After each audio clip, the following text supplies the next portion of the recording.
As you just been notified by Governor Inslee that all public schools are going to be closed for the remainder of the year, but the Issaquah School District will have a remote teaching online beginning on April 20th. And you can look at the district website for more information about that. Now we're going to get into about the walking conditions of the Industrial Revolution. To describe the walking conditions in one word during the revolution would be atrocious. I'll go into further details about the conditions that occurred. The sections that will be discussed are the development of cities, the living conditions in those cities, walking conditions, child labor, and workplace accidents. The development of cities and living conditions. During the late 1700s, about 80% of the British population lived in the countryside, and that population was increasing, while at the same time the landowners, which was a small amount of people, were enclosed in these small villages. This led to urbanization, as many countryside people started rapidly moving to small towns to work at factories. This rapid urbanization brought many challenges to these overcrowded cities.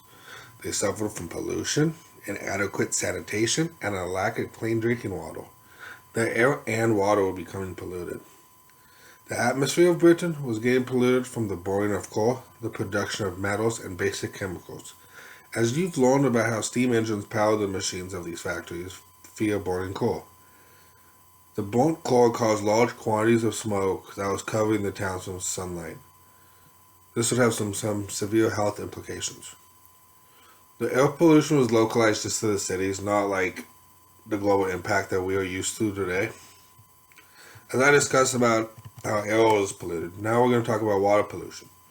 Water is becoming polluted due to inadequate sanitation, which caused the lack of the clean drinking water. To go into detail about these working class neighborhoods, they are very poorly constructed and densely packed. These houses were built right next to each other, like literally adjacent. There would be no side yards, no yards. Houses would be built apart and just against each other. And all these homes lack proper trash removal, toilet, and sewage systems. Houses at this time did not have individual toilets, so these communities had to have group toilets. As a lack of the no sewage systems, during heavy rains, garbage and the human waste would be washed into the rivers and water supply. This led to the water sources becoming polluted and infected with diseases. Some of these diseases were cholera, tuberculosis, typhus, typhoid, and influenza, or the flu. In 1849 alone, London had over 10,000 people die in 3 months due to the disease of cholera. As you're probably wondering about the healthcare system at the time, the healthcare system was not equipped to deal with these problems. The doctors of this era were still practicing Middle Age techniques, like bloodletting and leeching. Those suspect methods were trying to rid the body of the infected blood. They also used toxic metals like mercury and arsenic to treat patients.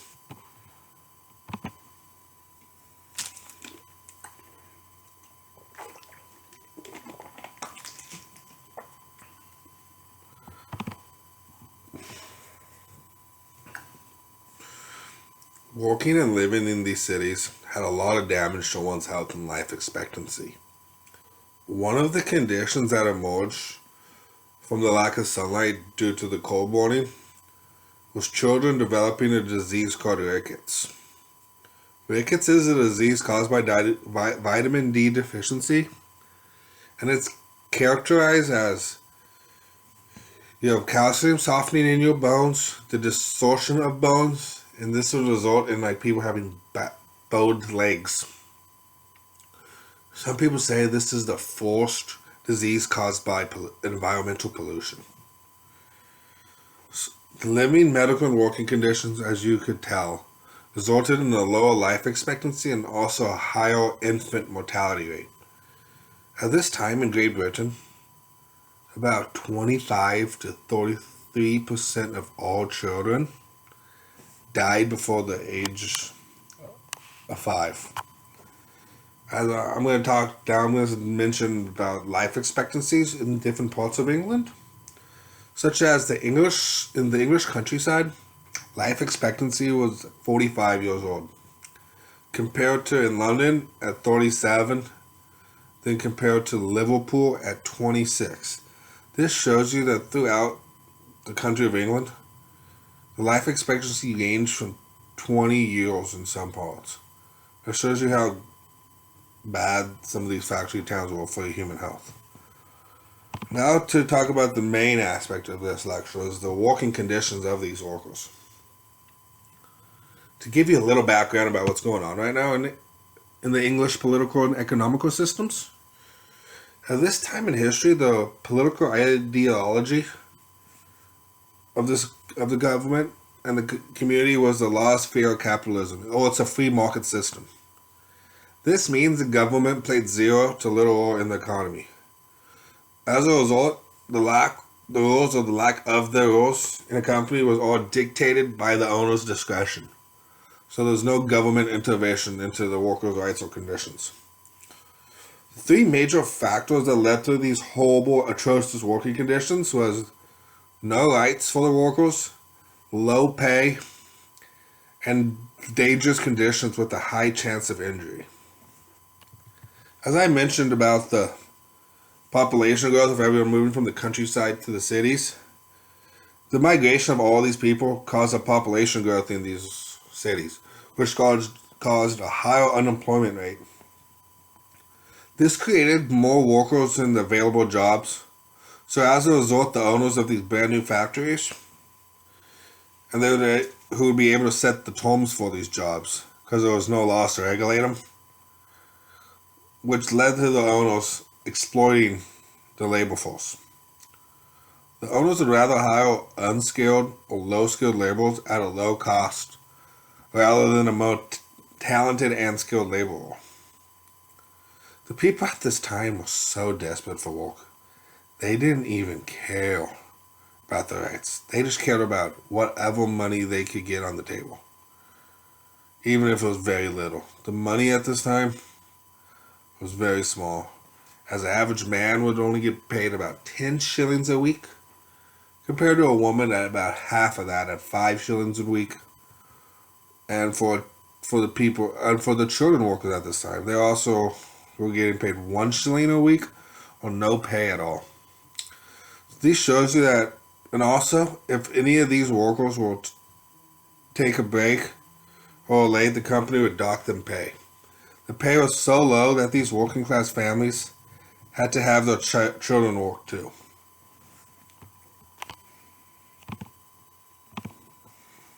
These unskilled workers had no bargaining power to demand higher wages, fairer working hours, or working conditions.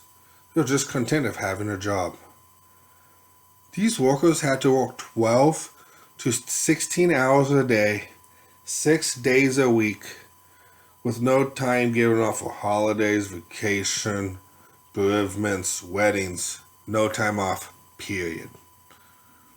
As you guys previously learned about the mechanicalization in the last lesson, the mechanicalization of all these technological innovations like the spinning jenny, interchangeable parts, led to be working in these factories becoming increasingly tedious, which is doing the same thing all and over again, and dangerous.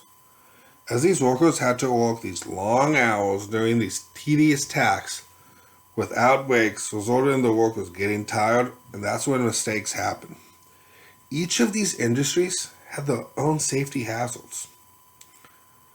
One of these examples is the process of purifying iron, which required the iron workers to work among temperatures as high as 130 degrees in the coolest part of the ironworks.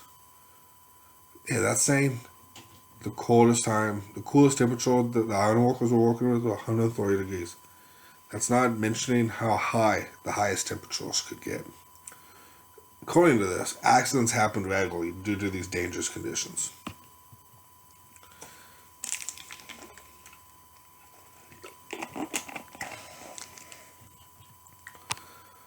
According to the British House of Commons report in 1832, that workers who were injured on the job were abandoned from the moment the accident occurred.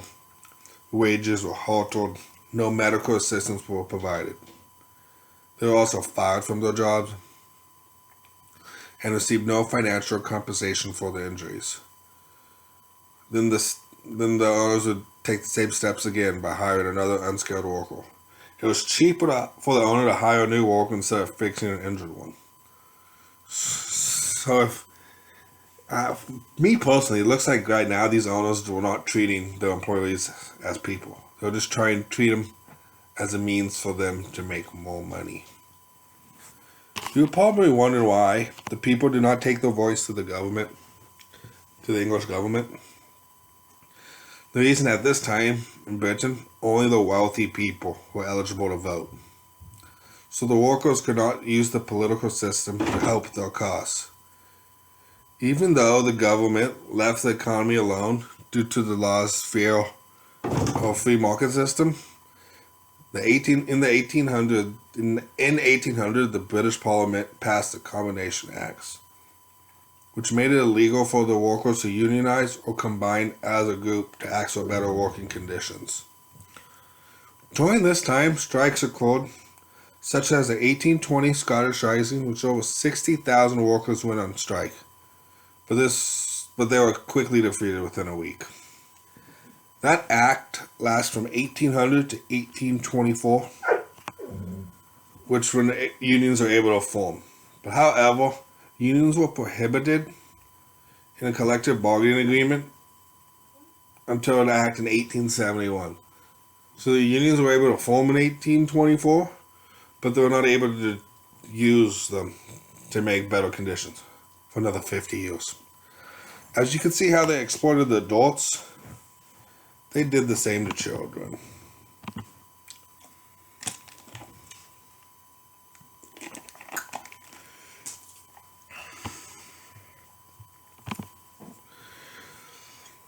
In addition to these horrible working conditions that the adults had to suffer, children were also expected to work at these factories, starting at a young age to help support their families.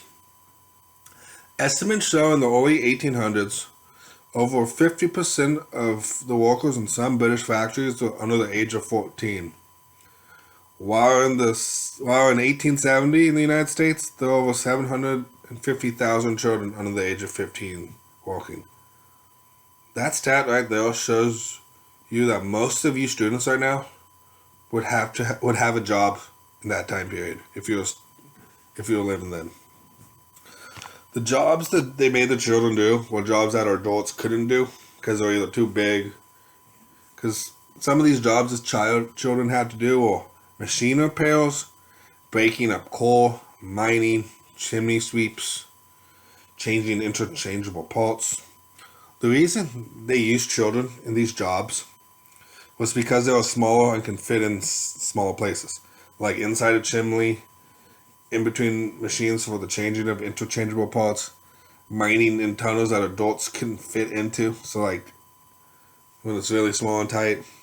And they also prefer to hire children instead of adults because they could exploit them for loyal pay. In some cases, children were not even paid at all because the owner felt justified for providing the child some food and a place to sleep. If they did not receive wages at all, they would only receive 10 to 20% of what an adult would make. So like as I said in England, an adult male would make 10 shillings a week, a child would only make 1 shilling a week. As I previously discussed, with the children walking in these mines and inside machine repairs, accidents happen with them too. But one such accident helped change the public perspective in Britain. The British public became aware of the hazardous conditions of child mining after the accident at Husker Pit in Skilstone in 1848. There was heavy rains, very stormy. These heavy rains disabled the winding engines on the vertical shaft within the mine. As you can see, a vertical shaft is straight vertical up and down with the level, with the mechanization, help the miners get from the bottom shaft to the top. But due to the rains, it disabled the engines on the shaft. So the group of miners were stuck at the bottom of the shaft with no way to get out. Because of these heavy rains, a nearby stream flooded and the water from that stream found its way to the shaft. This caused over 26 children the ages of 7 to 17. Yeah, they had children working at the ages of 7. And all of them drowned. Some of these children were able to escape via a passway to alert the others. But this incident helped created the first law that existed children labor. And it was called the England's Mine Act of 1852. Which consisted of all women and boys under the age of 10 from working in mines. I know you're thinking that's not that much of a concession, but it's a start. Baby steps. Just gotta take baby steps.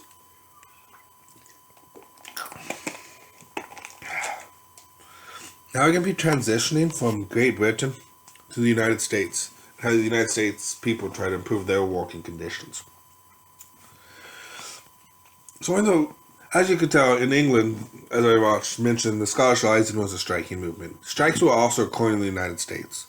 And the first major group of workers who fought for their rights were the railroad workers, but also laborers and coal workers during the cause labor. One of the major unions that was formed at this time was the American Federation of Labor, and it was made of many different trade unions. The reason why they formed this because they wanted to enact legislation that would help control working conditions, working hours, increasing wages / having a minimum wage, and be able to protest a firing. But nothing was happening in legislation. Politicians, as you know, the politicians, it's politics. So these unions will continue striking. Striking was becoming such a common practice that from 1881 to 1905, there was 37,000 strikes. Yeah, think that number again. 37,000 strikes in about 26-year period. That, if you're wondering about the AFL, the American Federation of Labor, it is still around today. But it's now known as the American Federation of Labor and the Congress of Industrial Organization. As these strikes and unions are happening, very little was being done on the legislative or government side of things until this.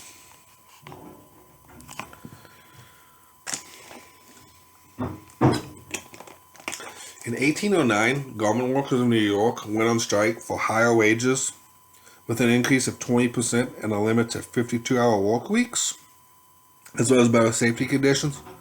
Most of the companies settled, but not Triangle. You're asking who's Triangle? Give me a second. These workers are back to work without a strike. Now this event helped brought a spark to the public eye about the lack of working and safety conditions. No pun intended. The Triangle Shirtwaist Company was a 10-floor building with, on the top 3 floors, housed over 500 teenage female garment workers. You guys are asking, what is a shirtwaist? It's a blouse. It's just a different word for blouse. Most of these young female workers spoke zero to little English, as they were mostly Italian and Jewish immigrants.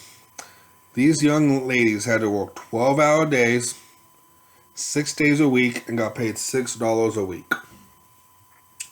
This building had many structural and electronical problems also at this time. This building had 2 elevators, but only one was operational, and it was down a long hallway. There were also 2 staircases, but one was locked from the outside. You're wondering why would a door be locked from the outside from the workers not to be able to leave? It's because it was a common practice at this time to prevent workers from taking unauthorized breaks or to reduce theft. And the other door only opened inward. Plus, if there was ever a fire, the fire escape was so narrow, it would take hours for everyone to safely get out.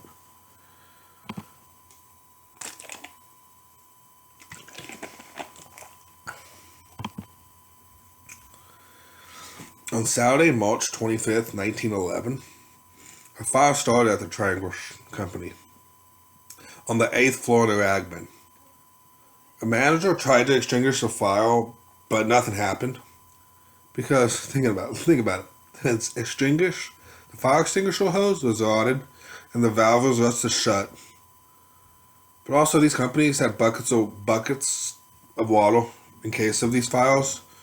But of course, all these buckets were empty at the time. Thus, this fire started to spread. And you're wondering how people could safely escape? The elevators could only hold 12 people at a time, and the elevator was only able to make 4 trips before it broke down due to the extreme heats.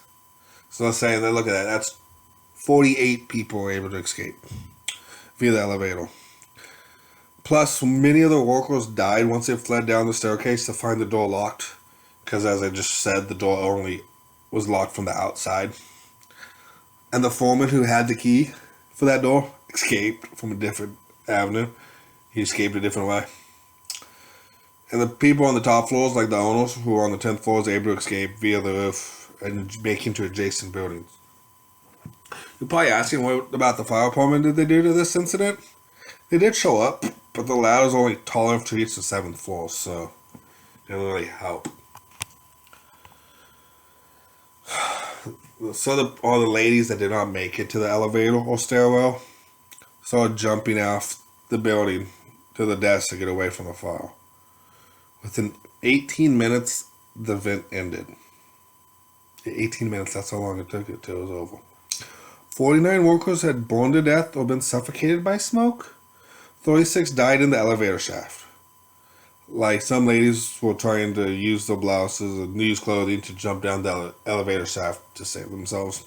58 died from jumping from to the sidewalk. And a total of 146 people died due to this fire. One of the largest war casualties in United States history. But from the negative of this fire, it brought positive change. It brought positive and change and improvements. This fire united organized labor and reform-minded politicians which complied the New York City to natural reform.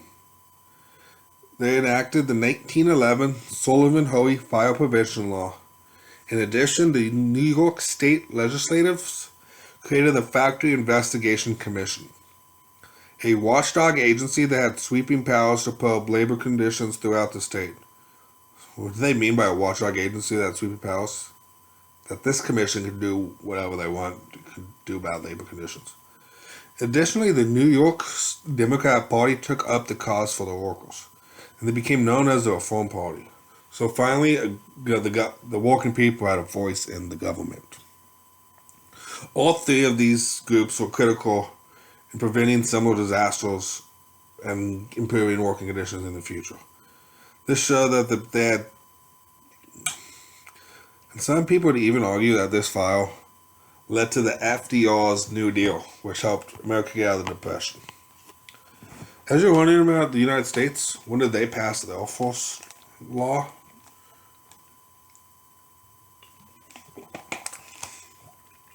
It wasn't until 1938 that the United States passed the Fair Labor Standards Act, which placed some limitations on child labor, set a minimum wage, put limits on how many hours an employee should work, which is 40 hours, and they could receive overtime pay at a time and a half.